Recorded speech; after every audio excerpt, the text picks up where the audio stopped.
একদিকে কোটি কোটি ক্ষুধার্ত মানুষ, অন্যদিকে অনর্থক এক খেলার পেছনে চলছে গোটা পৃথিবীর সম্মিলিত উন্মাদনা।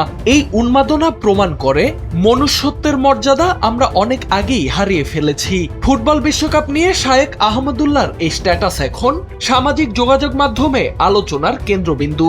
সোমবার সকালে নিজের ভেরিফাইড ফেসবুক পেজে দেয়া এক স্ট্যাটাসে আহমদুল্লাহ লেখেন, 2022 সালের কাতার বিশ্বকাপে ব্যয় হয়েছিল $220 বিলিয়ন। অন্যদিকে জাতিসংঘের বিশ্ব খাদ্য কর্মসূচির নির্বাহী পরিচালক ডেভিড বিসলি বলেছেন, মাত্র $40 বিলিয়ন হলেই প্রতি বছর পৃথিবীর 82 কোটি 80 লাখ ক্ষুধার্ত মানুষের খাদ্য চাহিদা পূরণ করা সম্ভব। পোস্টে তিনি আরো লেখেন, একদিকে কোটি কোটি ক্ষুধার্ত মানুষ, অন্যদিকে অনর্থক এক খেলার পেছনে চলছে গোটা পৃথিবীর সম্মিলিত উন্মাদনা।